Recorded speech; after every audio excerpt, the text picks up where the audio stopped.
I have the opportunity in my line of work to speak to a lot of great people about their careers, whether they're asking for advice on their careers or they're telling me about their journey of their careers and how they got to be where they are. And now a lot of the people that I get to speak to have, had a huge career, like a very long career already, and they may or may not be close to retirement. And they'll write a biography on themselves, an autobiography about their career. But in this case, the person we're interviewing today, Jasmine Graham, who's the current president and CEO of Minorities in Shark Science, also known as Miss, she has written a book about her career up to date. And let's just be honest, she's just scratching the surface on her career. And we're going to find out all the different things that happened to her during her career, the good and the bad, and how she adapted towards those good and bad, and how she got to where she is today. That's on this episode of the How to Protect the Ocean podcast. Let's start the show. Hey everybody, welcome back to another exciting episode of the How to Protect the Ocean podcast. I'm your host, Andrew Lewin. This is the podcast where you find out what's happening with the ocean, how you can speak up for the ocean, and what you can do to live for a better ocean by taking action. Now, on today's episode, we got a great one for you today. We have Jasmine Graham, the current president and CEO of the Minorities in Shark Science, also known as Miss. She's here to talk about her book, Sharks Don't Sink: Adventures of a Rogue Shark Scientist. This is a great book. I had a chance to flip through it. I'm currently reading it cover to cover right now, and it is something you want to read. It's the journey of someone who goes through the trials and tribulations of a marine scientist and trying to find her career, and ends up being more entrepreneurial by running a nonprofit organization that's designed to just sort of help minorities in shark science or minorities in marine science in general to be able to have opportunities where they can discover marine science. And that marine science is actually, and marine conservation are actually fields of study that you can work as a job. And Jasmine tells us about how she discovered that marine science was a job that she can do and something that she discovered in high school, but it was late and it was at a camp, sort of like a random thing. And then she discovered that it was an opportunity to work in that field, and she just followed it ever since. She tells us about that journey, about going to a small liberal arts college first instead of the big Duke University, and also going to with the adaptation of the differences between a small liberal arts college and a larger college that is huge on impact, and what were the advantages and disadvantages of those colleges, especially who she got to work with. It's a very interesting interview, and then she goes on to talk about how she chose the place where she wanted to live, and then chose a place where she wanted to work. Really interesting way of doing things, especially in career journeys where a lot of times we dictate where we live based on the jobs that we apply to. So very interesting interview. I want you to enjoy this interview with Jasmine Graham, President and CEO of Minorities in Shark Science, and I will talk to you after. Hey, Jasmine, welcome to the How to Protect the Ocean podcast. Are you ready to talk about minorities in shark science? For sure. Right on. I'm super excited about this interview. This is an interview that I've wanted to do for quite some time, but I'm very happy we're doing it right now because we are here not only to talk about you, Jasmine, but talk about the book that you've written. It's called Sharks Don't Sink: Adventures of a Rogue Shark Scientist by Jasmine Graham. Jasmine, you have had quite the career so far, and I feel like it's just getting started. We're just diving into the surface of the ocean with this book, and there's so much more that you are going to be able to do in your career, and I'm looking forward to being able to watch that as we go through this wonderful thing we call life. But I'm excited today to talk about your career up to now, talk about some of the things in the book that I feel are really important to talk about, and it's just going to be a lot of fun. So before we get into all that, Jasmine, why don't you just let the audience know who you are and what you do? Well, my name is Jasmine Graham, and I am a marine biologist. I study sharks, skates, and rays, and I am also a co-founder and serving as the president and CEO of Minorities in Shark Sciences, which is a nonprofit dedicated to supporting gender minorities of color who are interested in the study of sharks and their relatives. I love that. I love that. I feel like it's an organization that I feel is a long time coming, and I'm looking forward to discussing how it all started. In 2020, we had one of your good friends, Carly Jackson, on the program to talk about MISS, and it was at its beginning. It was just starting to get running, and the workshops were being discussed and being advertised. And I'm looking forward to seeing how that's kind of evolved in the last 4 years, because this is something that I've been wanting to see. I think a lot of us need to see for a long time, and it's just been fun to watch the amount of people you've been able to help, and even you mentioned in the book how many people feel more comfortable to go to things like conferences and things like meetups, and I just think that's amazing. So we're going to get into all that. Let's just go from the beginning. How did you get interested in marine science, or just in the ocean in general? Well, I come from a fishing family. So my grandma Evelina loved to fish. My dad loves to fish. People in my family, we're fishing folk. So I was always connected to the ocean through fishing. So some of my best memories are fishing on the pier in Myrtle Beach with my dad. So the ocean's always been a part of me. I got a scientific curiosity, though, where I was asking questions about why are the fish here? How do we know that they're here? You know, we knew with regularity, I mean, to the point where my grandma could tell from the way the wind was blowing where the fish were going to be. And so I'm like, why are fish affected by wind? What's going on there? And so I had all these questions, and I wanted to know more. And so then whenever I was in high school and I got the opportunity to attend a summer camp, and it was a marine science summer camp, and this was the first time anyone had ever told me, hey, by the way, this is a job. There are people in this world that get paid to study fish. I was like, what? That's exactly what I want to do. I want to get paid to ask questions about fish. I didn't even know that was an option. Yeah. So that's how I got here. That's amazing. Now, growing up in Myrtle Beach, you know, kind of a special place. A lot of people travel there to enjoy, you know, the beach and to enjoy the ocean. What were your favorite fish to catch, or what were you catching out in the ocean? Or was it in the ocean, or was it in lakes nearby? Ocean, yeah. We fished off ocean, here in the ocean, and we're big spot people. Spot is the spot run past Myrtle Beach, and like back in the day, before I was even a thought, my dad used to catch them left and right. Unfortunately, the population has kind of decreased a lot. And so they're not as common as they were, but they're still pretty common, still pretty fun to catch when they're running past Myrtle Beach. My dad's favorite fish to eat is mullet, which is funny because most people think that's a trash fish, and people don't usually like to eat mullet. But my dad loves mullet. Everybody has a taste for something, right? I love it. I love it. Now, you know, you mentioned your grandmother loved fishing. And I think that's really interesting, especially, you know, as a granddaughter, seeing your grandmother fish.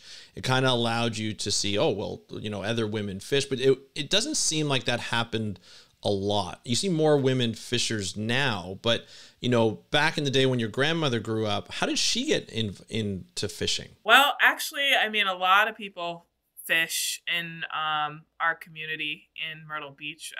We're coastal people, and most of the food that they ate came from the ocean, so everyone was fishing. Oh, nice. If you didn't fish, you didn't eat. So it wasn't really a gendered thing. It's like we got to get food. So yeah, I would say that it's not super uncommon, at least back at that time, for women to be fishing. Gotcha. Because it was a source of food, and I mean, even in the traditional gender roles, like women's role is providing food. So when fishing is tied to food, it becomes within the domain of women, even in a gendered society. So yeah, it's something that in our culture isn't particularly gendered. That was something that I found out was gendered whenever I left that cultural and that family. But yeah, it's really interesting. And in the low country of South Carolina, and, you know, among the Black community and the Gullah Geechee community, it's it's everyone fishes. It's common practice. Yeah. Nice. Do you still fish now? I do. To this day? Yes. I don't get to fish for fun as much because I'm fishing for research a lot more. That's true. But I do fish for fun when I can. And I owe my dad a tarpon fishing trip. He's never fished tarpon, so I owe him a tarpon fishing trip next time he comes down. So we're gonna do that. There you go. That sounds like a very difficult fish to fish. It just sounds tough. Is that a tougher fish to get on board? Yes, they are very, I'll say, acrobatic. They are acrobatic. Yes.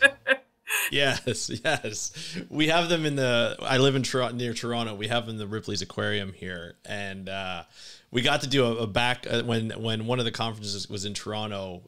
David Schiffman, I think you know David as well, and he took us, like, we did a sort of a behind the scenes tour, and we got to see them feed the tarpon, and my kids got to feed the tarpon, and they are a lot tougher and bigger than you think when you see them up close. So I think it's an interesting, that'd be a fun trip to do. I think that'd be a lot of fun. So you're in high school and all of a sudden you discover that there's a job for this. So was it, just a one-track mind from then on? You're just like, okay, like, this marine science, fishery science, I'm going to ask all these questions. I'm going to be able to do all this research. Were the questions already starting to flow in, and did that help you decide where you want to go to college? Definitely. I got back from that camp, and I was a sophomore in high school when I went to that camp. It was the summer after my sophomore year. So it was around the time that you're supposed to start thinking about what's next after high school anyways. So I immediately went and got, the big books where you look and you find the majors and you find all of the schools, and I'm highlighting. I got my notes and everything, and I go to my mom and I say, here are all the schools that offer marine science. My mom says, I don't know what that is, but I'm glad you're trying to go to college. That sounds great. And my mom basically went through the list and was like, all right, let's keep it in the southeast. Let's not go wild.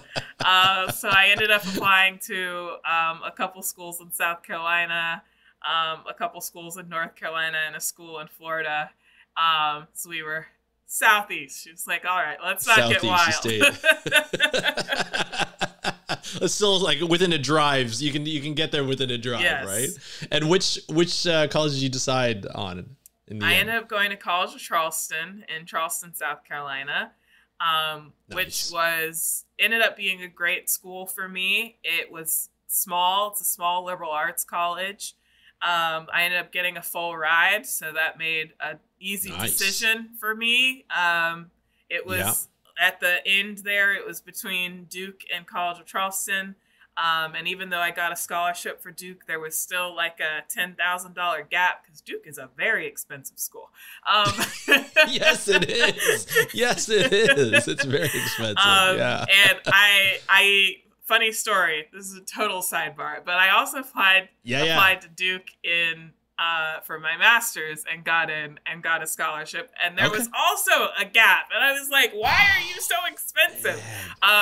So I got into Duke twice, and both times I was like, "You're too expensive." You said no. I did eventually finally make it to Duke for my nonprofit certificate. So I nice. do finally have something from Duke. But yeah, so I went to College of Charleston, got to go for free, got to live by the ocean. Charleston and Myrtle Beach have very similar cultures and ecosystems, and so that was really cool. And so I really enjoyed there, and because it was such a small school, I just really got to know my professors really well and got to do undergraduate research. And it was great. I loved my professors and my classes and everything.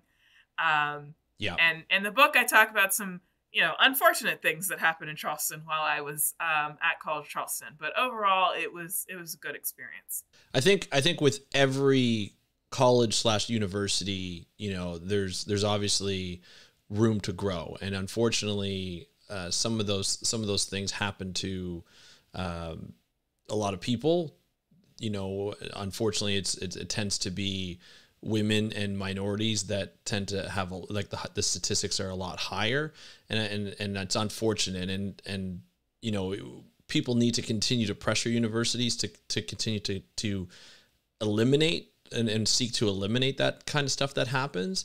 But it's one of those things where it's always disappointing to hear. But on the flip side of it too, you know, you have a lot of great experiences, you know, getting to know your professors. Did you have that idea when you went to the school that you'd be able to get to know your professors that well and be able to work with them closely? No, because my idea of college was from movies, and movies don't do a very good job of portraying college. No. And I will say that when I went to grad school and went to Florida State and went to like a big state institution, I was like, oh, this is what the movies are talking about. But yeah, my small liberal arts college experience was not like that at all. So I didn't expect to, you know, basically the department of marine biology was like 35 people.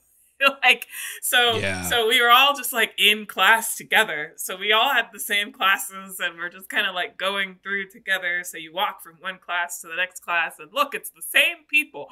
And the only people that changed were the professors. And so, I mean, we were so small that we actually had a professor that handmade us little seashell, little medals to wear at graduation. Yeah. Like made one for each of us amazing. because it was such a small group of people that he was like, yeah, I'm just going to make you all seashell like things to wear at graduation. And I was like, thanks, Gorka. That's very nice of you. That's very nice. But yeah, you can only do that when there's 30 people. That's true. Yeah. You can't do it when there's 400 or 1,200 people graduating. Yeah. That's awesome. So when you went, you graduate with your undergrad, had a great time, you know, got to do some research. What is the type of research that you're able to do as an undergraduate there? I did a lot of research while I was there. So, I mean, my main research was with sharks. So I had what I like to refer to as a scientific meet cute with who then became one of my big mentors, Dr. Gavin Naylor. Where I literally ran into him because he was late for a research matchmaking day, which if you know Gavin, sorry, Gavin, I'm saying this on a podcast, but this is not a secret. He's late to everything and slightly disheveled all the time. And so we like ran into each other and his papers went flying and I was helping him pick them up and I kind of looked at the papers like, oh, this stuff looks cool. What's up with this? And started talking to him and I ended up working with him and doing evolution of hammerhead sharks and studying them. And that was super cool because I got to learn some genetics, which is funny because I started working in a genetics lab, had never taken a genetics course before. He was like, you'll learn. Well, you'll learn as we go. And then I learned how to do digital segmentation, which is really cool. Oh, wow. It's basically like dissecting on the computer. And it really tapped into my PC gamer inside me because I am a PC gamer. I ended up being really good at it because I spend a lot of time clicking. And it's a thing that I do often in my free time. So I was really good at it. And so I got to do that. That was a lot of fun. I got to do some things with my chemistry professor and learning a program called Clustal and BLAST and looking at genetic sequences. I actually did a lot of genetic stuff before I even took a genetic work, class. And then I also did some microplastics work. That's how I discovered that I hate microscopes. So that is a fun thing about me. Microscopes and me don't get along. They kind of give me a headache. Gotcha. And I was using an epifluorescent microscope. That. So I also had to sit in a dark room for hours at a time, staring at a microscope, looking for little bits of glowing plastic. So I was like, that was okay. I guess, but never doing that again. Yeah. I also worked with the Marine Mammal Stranding Network doing necropsies. Oh, that's awesome. Discovered that marine mammals smell really bad. And I don't want to work with things that have diseases that can pass to me because it was very stressful. Yes. All of the like PPE and like if you don't wear gloves, you could catch a disease. And I'm like, fish don't really give you diseases. No, that's something they never talk about, when people are like, oh, I want to be a marine mammal scientist and things like that. They never talk about how you have to be careful of getting disease if you're working hands-on with marine mammals. I never even thought about that. So that's scary. Yeah. And then I did some coastal acidification work with the Smithsonian Environmental Research Center. That was fun because I learned how to build things because we were basically building something that would measure CO2 in water.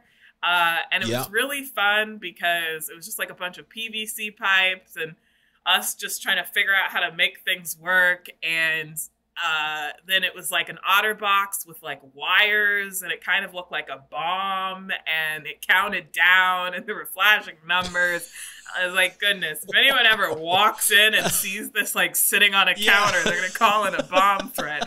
But it was really cool just getting to like build things and tinker and all of that stuff and figure out how to make it work. So that was fun. So this is all in your undergraduate? Yes. That's honor, and that's even before you took a genetics course. Apparently, that's amazing. So let me ask you this: when you did you finally take a genetics course? I did finally take a genetics course. I think it was my junior year. And you must have been like way ahead. Yeah, you must have been like way ahead. You'd be like, I know all this stuff. I've done this. It was a very boring class for me.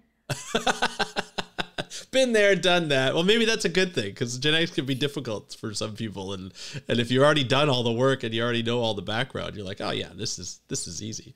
I love that. So you were, you mentioned right off the bat you were doing shark work, and obviously you work in the Laswell ranks right now. Was that always an interest from the get-go? Once you realized in that camp in high school that you can study marine fish.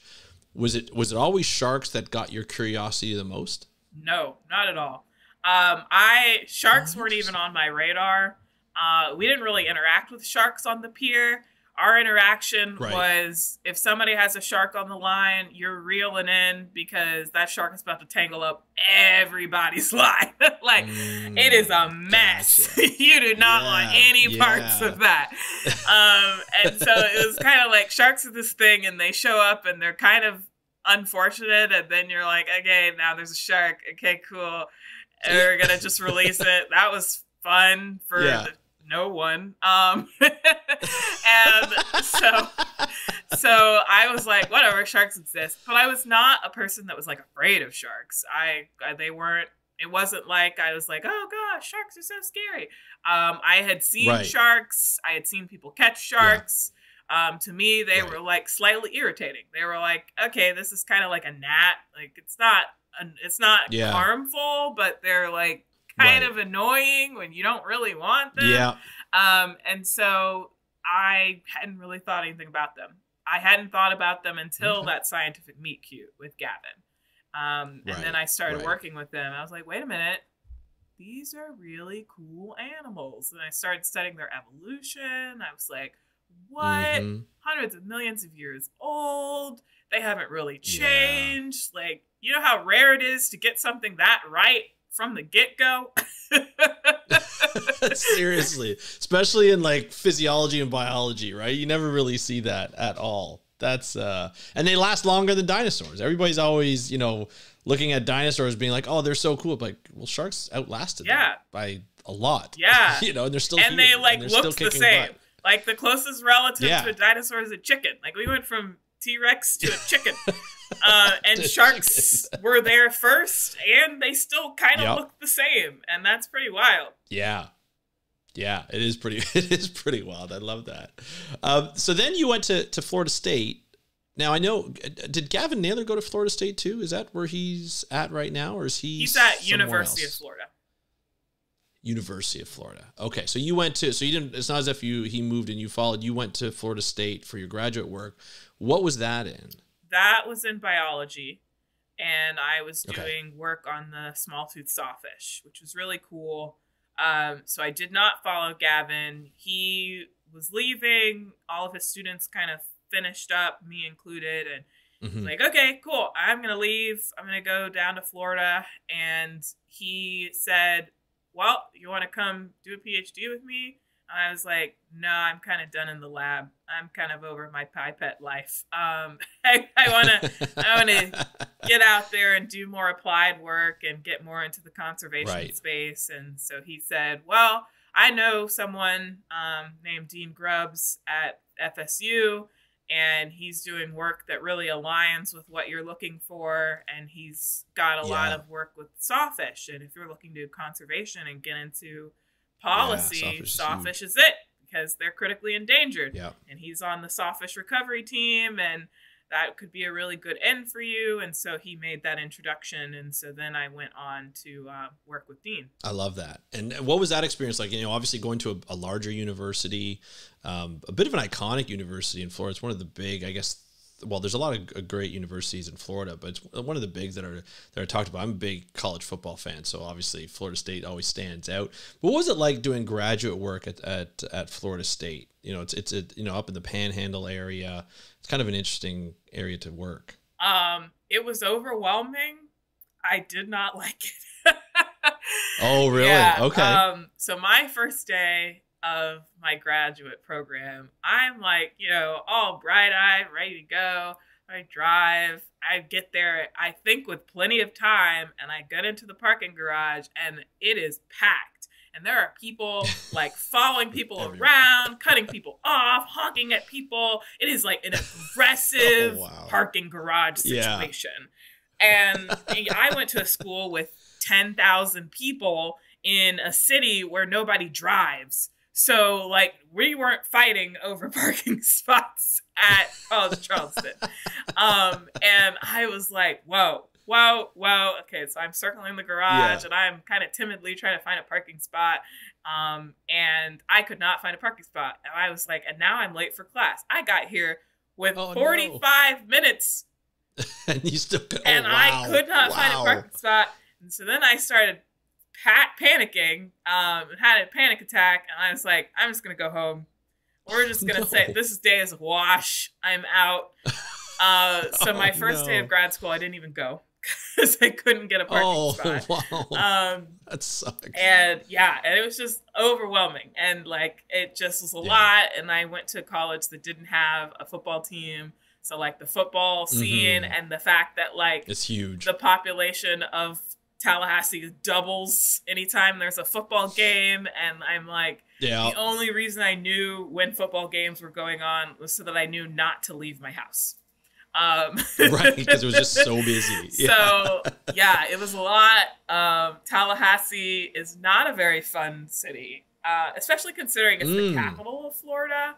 I'm like, you would think you would have more going on as the capital of Florida, but not a lot going on. So I was like, this city's kind of boring. There's just football, and I don't like football. Yeah. Oh no. So you spent you obviously studying a very iconic species, an endangered species. It becomes important. You spent probably it's a master's degree, or was it a PhD? Master's degree, right. So you spend what, 2-3 years there? Like, that's a long years if you're not liking, sort of the city, the ambiance, let's just say, and the busyness of the university. What was the entire experience like, especially from the academics point of view, like the studying point of view? So I really loved working with sawfish. I mean, they're really cool animals. I feel incredibly lucky to be able to study them. I mean, most people go their entire lives without seeing one, and I got to see a lot, and I got to work with them and tag them and be part of protecting them. And so that was amazing. I, kind of breezed through my grad school because I didn't particularly like living in Tallahassee. So you were focused. Dean kind of laughs. He's like, you're the fastest person to ever get through a master's degree in my lab. And I was like, get me out of here. I want the degree and I want to get out. That's hilarious. But yeah, I mean, working with the animals and all of the experience that I got to go to the Everglades and like do research out of the Everglades. And that's just like an amazing place to be. And I got to study this amazing group of animals. And I got to work with the sawfish recovery team and learn about how policy works and the Endangered Species Act and the inner workings of that. I got to work with FWC. I did an internship with FWC. I mean, I got to get really involved in that connection between science and policy, which is really what I wanted to do. And I mean, now I exist in this space, in this Venn diagram between education, science, and policy, which is exactly where I wanted to be. So I'm really grateful for the opportunity. You know, similar to College of Charleston, it had its challenges, but you know, those happen everywhere. And I feel like, you know, I got what I needed out of that degree, and I'm glad that I did it. And I got the experience and I got to meet really cool people. I mean, the friends that I made while at FSU were really great. And so that's something that's nice, even though there was nothing to do in that city. But it had a Whataburger. I will give it that. It actually had 3 Whataburgers. I do love Whataburger. So I will give Tallahassee that they have 3 Whataburgers. They had 3. So like you could go to whichever one you wanted at any point in time, and you're happy. That's good. That's good. Did you do a lot of gaming then too? Yes, I did. I am a big gamer. That increased. They didn't have a really big theater scene, which made me really sad. Theater is another thing that I really like to do. So nice. I had a gap where I didn't do theater for the whole time that I was in grad school. And that was sad. Right. But I mean, then I moved to Sarasota, where there's theaters, like you throw a rock and you hit a theater. So now I'm overwhelmed with how many theaters there are, where like they send out their audition notices and I'm like, why do you have so many cool shows at the same time? I can only do one at a time. So it all worked out. Oh, that's fun. That's fun. Now, you worked at Mote Marine Laboratory, right? Yes. Can you talk a little bit about that? Like, was that right after grad school, or did you spend a little bit of time before that? Yes, that was right after grad school. So going back to, I got to get out of here. So I told Dean, I was like, listen, Dean, December, I'm out. Like, I got to go. I'm ready. I started looking for houses like in October. I was like, I don't know if you think I'm done, but I think I'm done. so I started looking for jobs. Just letting you know. I started looking for jobs and houses and everything. And so I actually, I kind of told him, I was like, so I'm done. And he was like, hey, I guess you're done. Yeah. No arguing with that. And so then I had applied for this job at Mote, which was science adjacent, because I was kind of like, you know, I need to take a breather out of academic space. I was kind of burned out from the, like, you know, it's really like go in academia and science in particular. I was like, I don't know, this environment seems like it doesn't really mesh with me. So I wasn't sure if I wanted to stay in science, if I wanted to get into more policy, more of the science education. I wasn't really sure. So I got a job at Mote doing coordinating for a new project that they had gotten NSF funding for, which was to broaden participation in marine science, which was right up my alley and interests. Nice. And so it was actually in the education department, and I was going to like build this internship program, and I was really excited about it. And I ended up getting the job, and I was like, great, cool. Cause I was going to move to Sarasota regardless. I was like, I am out of here. You already had your chance. My parents were like, you're going to buy a house and you don't have a job. And I was like, listen, I want to live on the beach. So I'm going to go move to the beach, and the job will find me. I will do something, but I'm going to move to the beach. And you already knew it had theater. Yeah, you already knew it had theater. You're like, this is the place. This is the place where I'm going to stay. So after living for 2.5 years someplace I didn't like, I was like, I'm going to live somewhere that I like, and I will find something to do there. So I picked a place that I wanted to live, and then I looked for a job.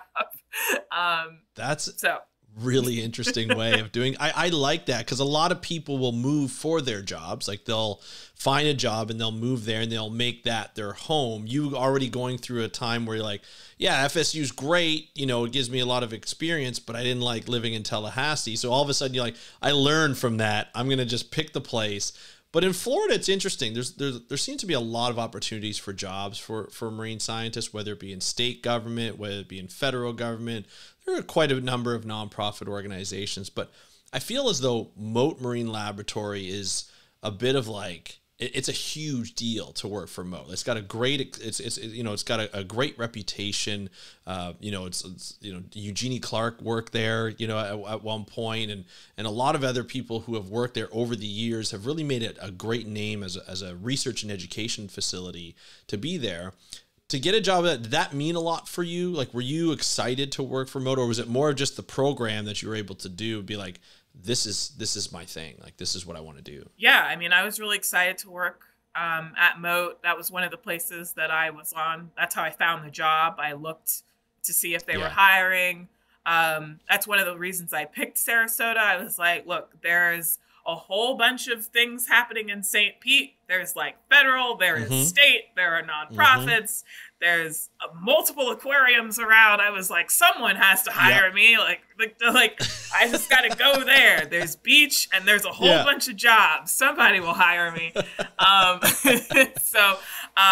was looking at it, and I mean, I have been a big follower of Eugenie Clark's work, and the fact that she had founded Mote was certainly really cool. I know my first day, whenever I started, my office was actually like right down the hall from Jeannie's office, and it's still preserved. And they like kept all of her bumper stickers around and everything.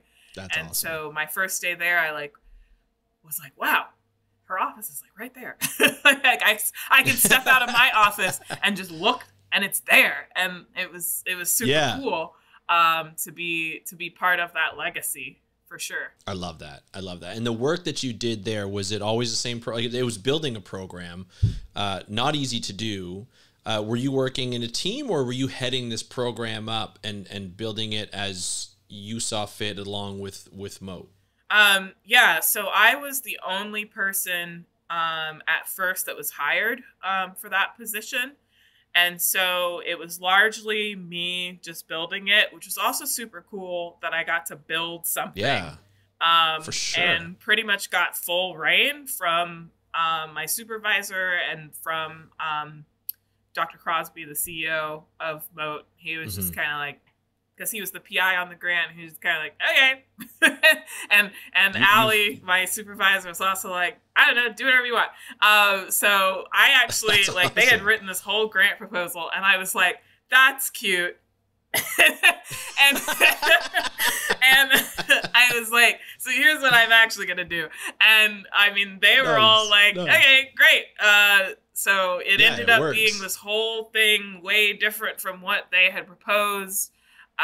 Because I mean, they had written this grant with, their perspective, and it was an all-white team that had written the grant, and I came in and I was like, well, I actually just went through this process of becoming a scientist and like going through internships and going through the career and everything as a person of color. So I think that's great. Everything that you said, that's not actually what people of color need to be successful. Here's what we're going to do instead. And they were like, valid, great, awesome. That's why you were hired, because we had an idea of what people might need, but we don't live in that reality. So, so that was one of the reasons why I got hired, because I had just gone through everything. And so I know exactly what is needed. So that's what I built. Yeah. And I feel that like obviously that's the way to go. And it was nice that your supervisors were like, yes, this is, let's go your way because you have the experience and you'll be able to tell. Can you talk about some of the differences that you like from what they wrote to what you implemented that really worked well from what you implemented? Sure. So, I mean, one of the big things, and it ended up being a core component of the Marseillais program, is I built a mentorship program. That wasn't in there initially, and so one of my big things as someone that has gone through this is mentorship is huge, and bringing people into a space where they don't have support isn't actually helpful. And what I learned from all of the process of going through schooling is that people never get training to mentor people. Like professors are just like, you got a degree and you do science, so you must obviously know how to teach people, and you obviously know how to mentor a grad student and an undergraduate student. And I'm like, incorrect. That is not something that you just know how to do. And so it was just like a lot of people that, I mean, maybe well-meaning, but they do is replicate how they learn and what they do. And so what that leads to is they only feel comfortable mentoring people that are exactly like them. And so that's where a lot of bias comes in, actually, is that, you know, it's scary to mentor somebody that is so different from you. Like if you come from a white upper middle class background and you're a man and you are suddenly faced with someone from a low income home that is a person of color and a woman and an immigrant, and like English is their second language, you're like, oh God, I don't know how to mentor that person. And so you go to mentor somebody that you know how to mentor. And what does that mean? If we all look like this in science, and we all mentor people that we're comfortable mentoring, because no one ever taught us to mentor, so we mentor people exactly like us, that means that all of these other people get left behind. So that's what I wanted to create is that if we make people feel comfortable mentoring to the point where they can mentor anyone, regardless of their background or similarity to themselves, then we can actually get people feeling supported. And we don't just get these shallow programs where we like bring all these people of color in and they're like, oh, it sucks here, I want to leave. So it's an interesting way to think about it, because especially when you talk about the different personalities of professors, there are some very interesting and unique professors out there who some are very good at mentoring naturally and others are not so much in a very bad way.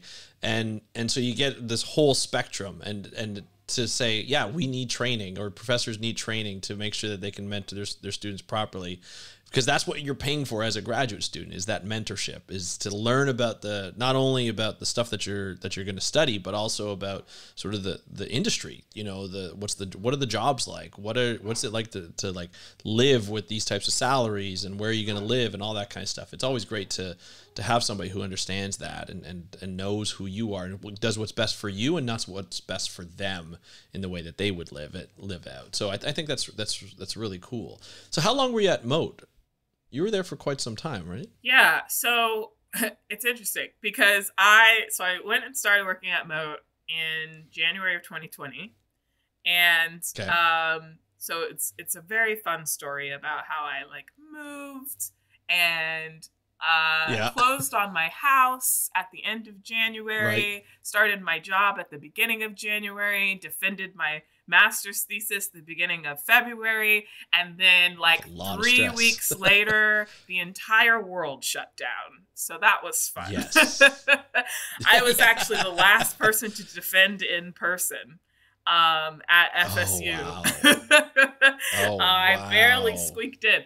And you finished early. Imagine if you didn't finish early, like how that would have changed sort of the perspective of your Yeah. master's. So That's crazy. yeah. Wow. So Okay. then I worked at Moat full time, and we founded Miss June of 2020. So I had only been in the nonprofit space for 6 months before someone decided that it was a good idea for me to run a nonprofit, which is funny. And then 2021, I started being like, wait a minute, I have 2 full-time jobs. This is really hard. Yeah.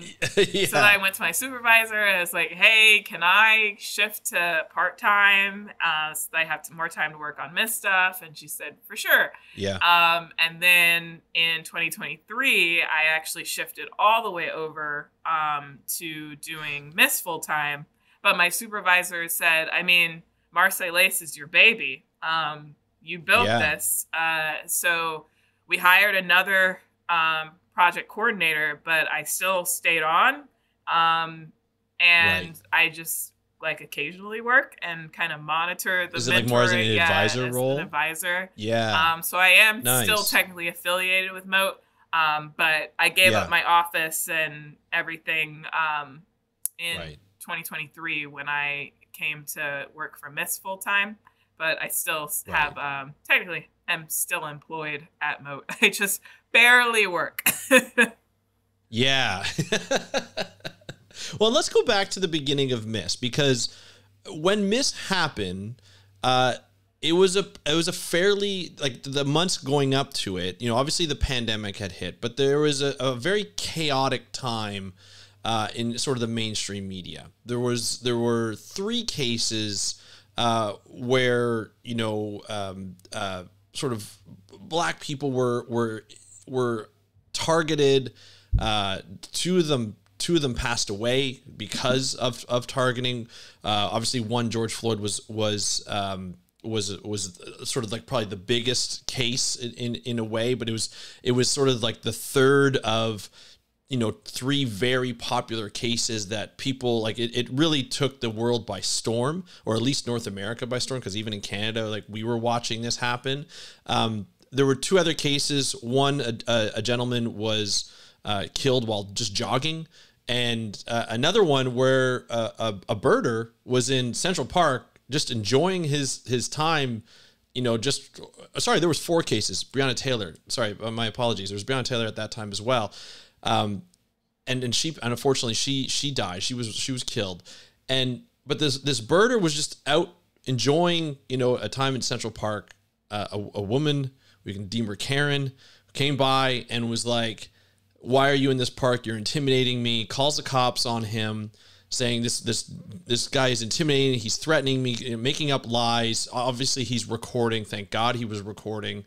You know, the world kind of backed him up, and I think she ended up losing her job, you know, after that. Thank God, and just, you know, it from that, though, created that particular story created this bigger story, which, you know, it started off with, I think it was it a hashtag like Black Birders? Was that the hashtag that kind of really you started to see other Black birders, as well as ornithologists that were Black, that came out on Twitter, on Instagram, and started to say, hey, I like birding. Like, I'm a birder. I'm a Black birder as well. And there's more of me in this kind of situation. And then it kind of turned to sort of the marine sciences, and people started to stand up and be like, I'm a Black person in marine science, and started, it kind of created this movement that I felt kind of inspired Miss, or it created Miss. Can you talk about that time a little bit? I summarize it very briefly. Obviously, there's a lot more to each and every one of those stories that, you know, need to be told over and over again. But can you kind of just give us a little bit more detail on how Miss came out of that sort of, I guess it was like a bit of a chaos, but it became like an inspiring story for Miss? Yeah, so, I mean, Black Birders Week was organized by a group of birders who, it was a response to the Christian Cooper situation in Central Park. And it was a moment for Black folks to really just say, hey, we should be able to go out in nature and not be harassed or be worried about being shot. Or, I mean, even going back to, I mean, there are tons of cases, but some of the more popular ones like Trayvon Martin, like walking in a neighborhood outside and because he's Black and wearing a hoodie, getting shot. And so this idea that like we should be able to exist just like anyone else in nature. And you know, people, especially during the pandemic, were trying to enjoy nature because, you know, you couldn't be in close proximity to people, and outside spaces were where everyone was trying to connect.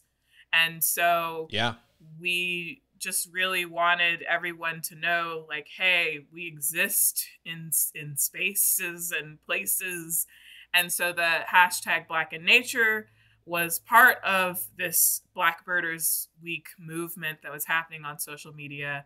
And Carly had tweeted, as well as myself, pictures of us doing work in nature. And because I'm a marine biologist, most of the time when I'm in nature, I'm on boats doing marine biology things. And same thing with Carly. She posted a picture, and I was following the Black in Nature hashtag. Because, I mean, that was a time that was really hard for everyone, but particularly for Black folks in America, because it was just it's very frustrating to be like, you know, going outside is dangerous, staying inside is dangerous because of COVID, and then also having to deal with this, you know, big society reckoning with like violence against Black people. And like, it was a mixed bag of feelings because it's like, cool, I'm glad people are finally recognizing this, but also like how many people had to die for us to get to this point. Like we had to be experiencing this great pause where people couldn't be doing anything else and everyone was paying attention for people to finally be heard. And so that was really frustrating because you're like, you know, sitting here and all of your like friends and neighbors and colleagues are putting up the Black Lives Matter flag. And you're like, I have been saying this to you for years. And now you finally hear me. And so, you know, I'm going through and it just having this moment with all of these other Black people on Twitter and like trying to connect in this time of isolation.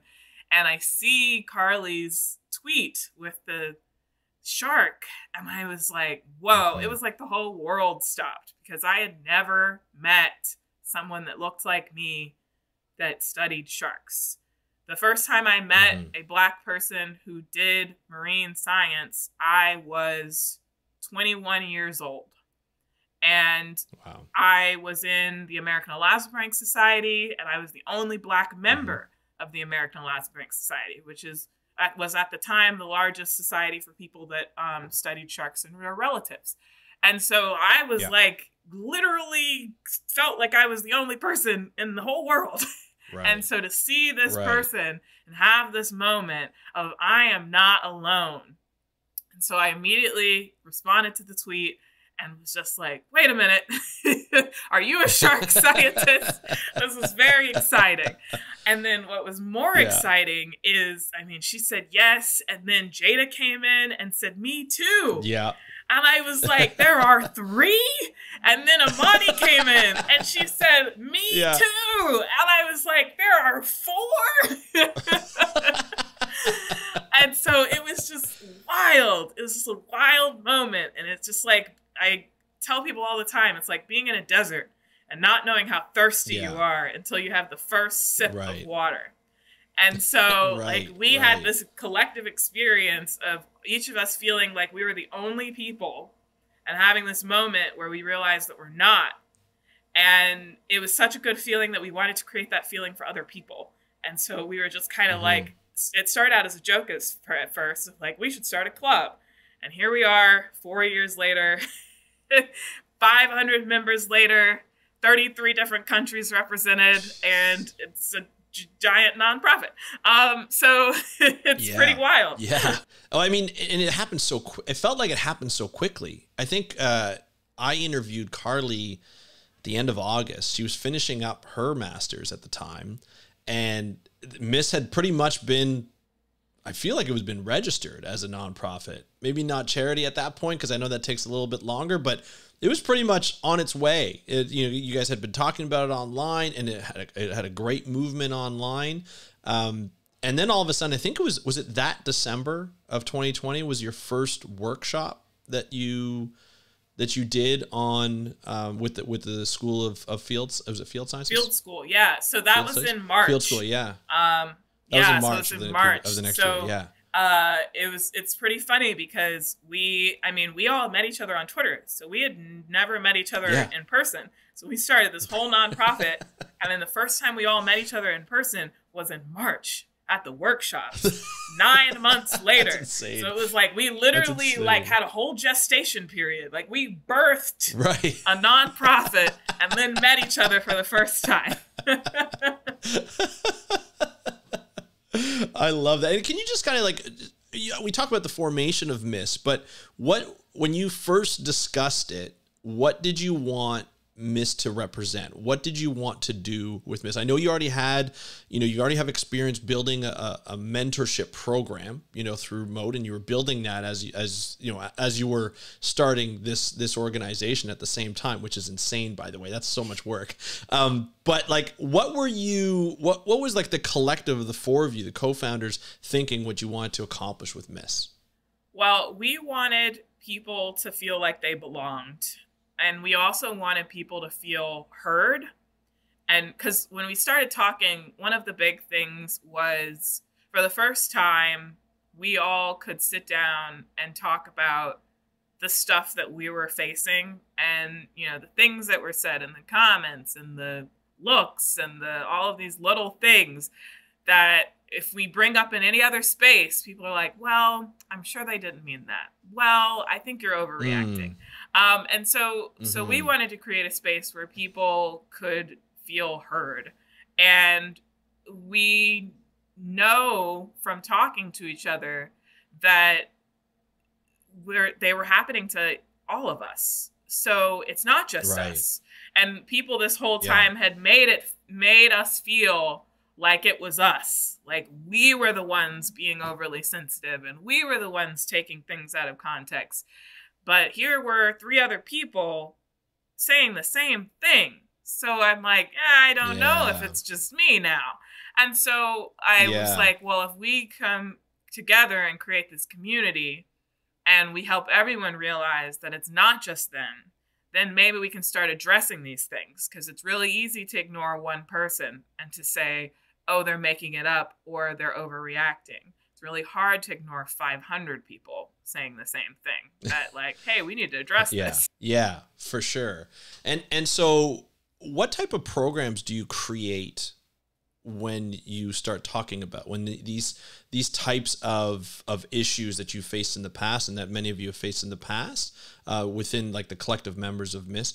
What type of programs do you run to not only address them, but try to not only find solutions, but implement the solutions? Because I know you probably already know the solutions of years of going through this and being like, no, we should be doing this. But like, how do you go ahead and try and implement those solutions in different avenues?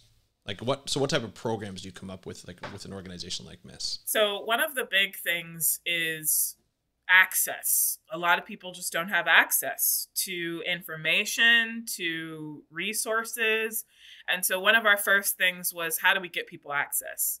And so from the get-go, Field School had offered the use of their vessel. And so we said, great, there are tons of people out there that will never get field experience because everything is pay to play, basically, in marine science. It's like, you got to pay for it. You want to come intern for us? You pay us $3,000. In what world? I wish you would go into corporate America and be like, oh, you want to come intern for Coca-Cola? You need to pay Coca-Cola $3,000. Doesn't make any sense. So especially after getting a professional degree, like you've got a degree. Now we're going to use you, but you're going to pay us and you're going to give us all the data. So we said, okay, so that was our first fundraiser, is we want to get everyone here.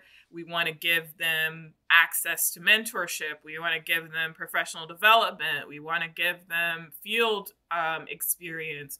We want to bring people here so we can give people these things that they don't have access to. And then, I mean, even for kids, it started even younger of like, I got all the way to 10th grade before someone told me that marine science was a thing that existed. And so how do we help kids know about these things? And when you look at schools and you look at the schools that have marine science classes, they are schools in historically white neighborhoods. They are schools in upper class neighborhoods. Title I schools typically don't have marine science classes. They don't have special science classes. It is like you get basic worksheets. Like you don't have a microscope. You don't have whatever. We're just getting you to take the standardized test. And it's not fair that this school has all of this equipment and this school does not. And so how do we get science, real science, into the hands of kids? Not just we're going to read about this and answer a worksheet. That's not doing science. Doing science is asking questions and figuring out the answer. Doing science is following your curiosity. And that's how you get people excited about things. No one wants to sit and answer worksheets. That's literally like the worst way to learn science. So how do we get that to kids? So we have programs where we go into schools. We pay to bring schools out to the local watersheds and, do things with them. Another thing is conferences. Conferences are minefields for marginalized communities. They could be really good for networking. They can also be really bad. They can be really hurtful. People can attack you in the Q&A sessions. There's been issues of sexual harassment at conferences, all sorts of things. So how do we make conferences safe? For us, we travel together. We pay for people to get there, again, eliminating that financial barrier. We pair them up with someone that's been to that conference before. We make sure they always have someone to eat lunch with. We have a signal that everyone in the group knows of, this means I need help. Come get me out of this conversation or get me out of this situation. How do we make sure that all of that is happening? And then also beyond even our members, everyone that we work with, every organization that we touch, we're holding you to a high standard. So you want to come and partner with Miss. You want Miss to come to your conference. You want Miss to do these things. We're holding you accountable. Your people need to go through our mentor training. Your folks need to understand allyship. These are the expectations. If you don't do that, partnership over. We're holding you accountable because the issue has been that people haven't been held accountable. That powerful people have been allowed to do whatever they want, because no one wants to rock the boat. But Miss is here to rock the boat. That is what we're here for. Right. Got you. But with a solution that's more positive for everybody, right? I think that's the thing. I think people see it as a rock the boat and just provide chaos. But no, to get better, you have to take down some things that weren't working before for everybody, and maybe just for a small percentage of people. And I like that idea. I think it becomes a little chaotic at first, for people who don't want to change or don't feel the need that needs to change. But then eventually it kind of has to change. And eventually it does. The right people get in the right place. And I think in your book, you mention, one conference, with AES, the American Elasmobranch Society. And you mentioned a really interesting, you talk about the first time you went to that conference. And then you talk about, I think it was 6 years later. Was it the one in Washington? In Washington, is it Spokane? I think it was, where you talked about having Miss as a group there and how you had the partnership. Can you just talk a little bit about that conference, just to show sort of how people felt as they went, at that time compared to the way you felt when you first went? Sure. Yeah. So 2017 was my first conference with AES. And that was a weird experience. I definitely felt like I was in the Twilight Zone. It was I mean, admittedly, I talked to people and they were like, "Oh yeah, that was the worst conference for you to come to," because they were arguing about the code of conduct and whether there should be a code of conduct, which seems really silly and not something that we should be having a discussion about. That seems like a given that you should have rules about how you treat other people. And the fact that that was up for debate was very concerning to me. I was like, all right, so everyone debating against this. On one hand, I'm glad that you've made yourself known, because I am not getting anywhere near you because you've been told don't sexually harass people or be racist. And you were like, I don't want anyone to tell me what to do. And I'm like, that means that you want to do those things and I don't want to be near you. Right. And so I was just very disappointed at like how much discussion there was about that. Right. And then, you know, another person of color that was also there, they had a comment made to them about how they were only there because of some DEI, whatever. And it's like, okay, I don't know why you would say that to another person. That's like, that's such an awful thing to say and unnecessary. What? And so makes no sense what people say to other people. To be so honest. I was like, all right, this seems not great. And that was my first conference ever. So I was like, this is not okay. And I remember like other women pulling me aside and saying like, hey, watch out for this person, watch out for that person. So they're like, warning and you. I was like, I mean, thanks for the heads up, but why are they still here? If multiple people are going to tell me like, don't go near that guy should not be allowed here. Like, if we all know that this person does those things, why is he still here? I don't get it. And so that was weird. It was a weird thing. And so then the conference, what was it, 2 years ago, in Norfolk, we took some Miss members, and it was pretty incredible because we got a whole group of Miss members, including some members who had gone to AES before and had not gone back because of how their experiences had been. And they, because of the fact that Miss was going as a group, said, I will give it another try because I trust my fellow Miss members to protect me and for us to protect each other.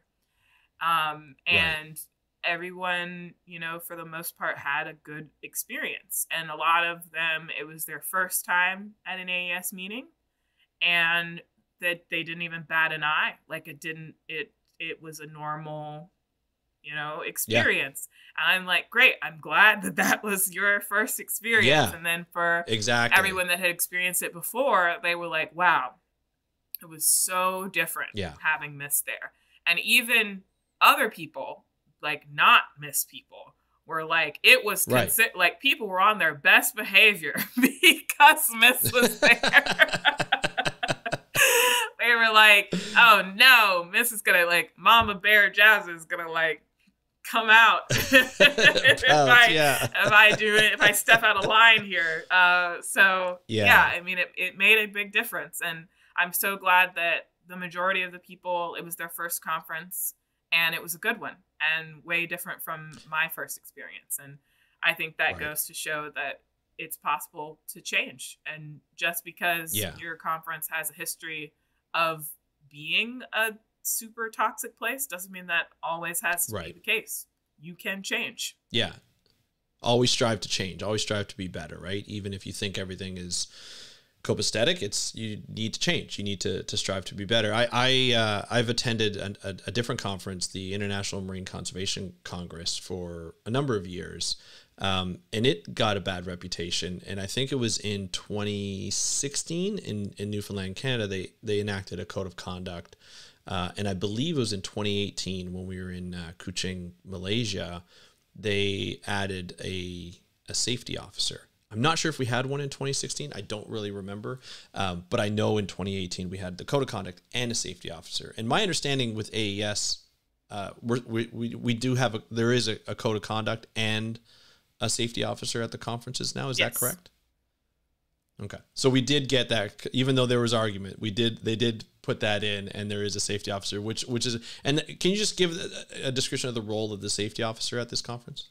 Yeah. So, the safety officer is someone that, you can report issues to. There's multiple societies that meet together at the conference, which is the joint meeting of ichthyologists and herpetologists, which is such a hard thing to say. Yeah, it is. It's such a long name. And yeah, so each society has safety officers, and their role is to sort of monitor things, and you can report things to them directly. Yeah. They also have a independent third party ombudsperson that if you report and send a report online, it goes to somebody that is not part of any of the societies, and it's an independent third party that reviews. So they added that recently, after people kind of were like, yeah, but the science world is really small, and there's a chance that you could be reporting something to someone and they are friends or know or have some sort of connection with the person you're reporting against. So they absolutely initiated that independent third party that reviews things, so you can report online as well if you don't want to go through the safety officer. Yeah, so it's continuing to get better and better as people give their feedback. But I think, to give feedback, you have to be in a safe place. You have to feel safe to be able to provide that feedback to get better. And I think that becomes important, and the fact that, reading in the book, the fact that Miss can show up to a conference and people will show up just because they're there, because they know that they have someone, they know that they have people, their group, to be like, hey, we're going to look out for you. We're going to make sure that this conference, you're going to enjoy yourself and also learn some things, as this conference is supposed to be. It's supposed to be about networking. It's supposed to be about, creating collaborations, but doing it in a safe spot. And it's unfortunate that we have to get to that point where it wasn't a safe spot, just with, just sort of like just hoping that people would just be nice to each other. But obviously, you need a code of conduct. You need the safety officer. You need that level above the safety officer to ensure that things, are fair and even for everybody. And that, it requires safety. When we're in a world like we are today, it definitely requires safety. So I'm glad that's a part of your program. Now you guys have grown considerably, in as you mentioned, over 500 members, and going to different conferences, coming up with different programs. That's a lot to do, and so there's 4 founders. Are they all working for Miss, full time? Because I know Jada, and I'm not sure if this has changed. I know she's doing her PhD up in Boston, I believe. And so I'm not sure, is everybody working on, are the 4 founders working, or do you have staff? How's that working? Because that sounds like a lot of work for you, to manage all of these on your own. Yeah. So, Amani and Jada are both in PhD programs. Right. So they are focusing on their PhD programs. So they're not staff. They, are on the board and give their, opinions and things about upper level governance. And Amani is our CFO. So she is the main one that, reviews the finances and is like, yep, that's an approved budget. That looks good. Right. And then Carly is the director of communications. And we actually hired a communications coordinator.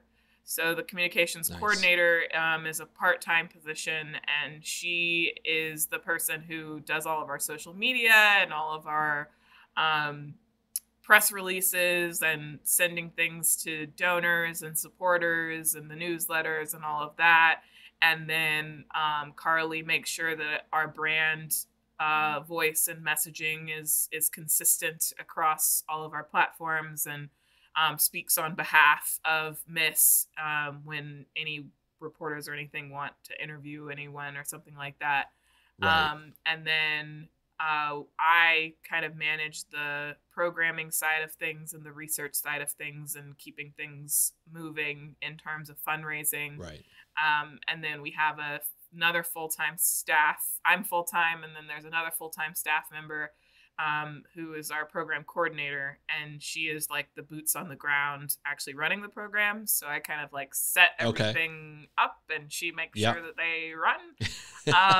And she's great and fabulous and works super hard. Everyone on the Miss team works super hard. And then we have an executive assistant who makes sure that I don't drop a ball. So she is getting everything together in terms of like, these people need to be called, and this person hasn't paid their invoice, and like this person so I just kind of like do ideas and things, and then she makes sure that things actually happen in order for all of those things to be achieved. So we have a 4-person team in terms of staff, and then Carly is a support for Naisa, our communications coordinator.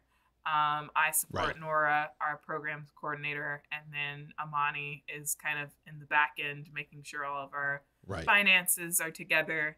And Jada makes videos for TikTok because she's great at that. Unreal, like amazing. I look at her TikTok. I've been on TikTok, never to like that degree of what she, like the creative mind that she has, and be able to be able to speak the way she does, you know, about everything marine biology wise. It's a phenomenal. That's sort of how I found out about her, and then I realized she was part of the whole Miss and the co-founders, and I love it. I just think it's amazing. You know, you have 4 staff members. You know, so it's small staff doing like huge things for the marine conservation field and the marine science field. And that is, I think that's just going to continue and just be amazing as we go along. Now, I know we talked about bits and pieces of the book, you know, throughout this interview. I wasn't sure if I was going to ask this before. I kind of want to ask this now. I feel like it's really pertinent. Why did you write the book? Like, why, what was the like, did you ever think about writing a book before? And then why would you write this book here? I never thought about writing a book before. My literary agent, Chad, emailed me and was like, hello, I'm a literary agent. Have you ever thought about writing a book? And I just responded, no. and he was like, would you consider writing a book?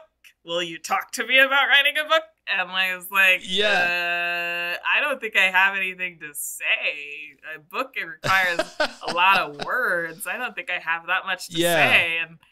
And then he was like, well, can we just hop on a call? I just want to talk to you. I have some thoughts. I think it would be really good. And so then I started talking to him. Okay. And I was like, Chad, I'm 30 years old. I don't have that much. I haven't lived that long. I don't have that much to say. And he was like, well, I mean, everyone writes books about their careers at the end of their careers, and no one writes them at the beginning, in the middle. Right. And I was like, that's true. And he was like, just because it hasn't been done doesn't mean you can't do it, right? And like, Miss hadn't been done before. You did that. And I was like, dang it, Chad. You got me there. So then he was like, you know, just kind of think about it and ponder and just sit down and just jot down a page of thoughts of what you might put in a book. Right. If you were to write something, what would you write? And so then I did that. And I was like, he's right. I do have things to say. And I started thinking about it, and I was like, yeah. And then I started getting angry because I was like, why did I assume that I didn't have the right to write a book?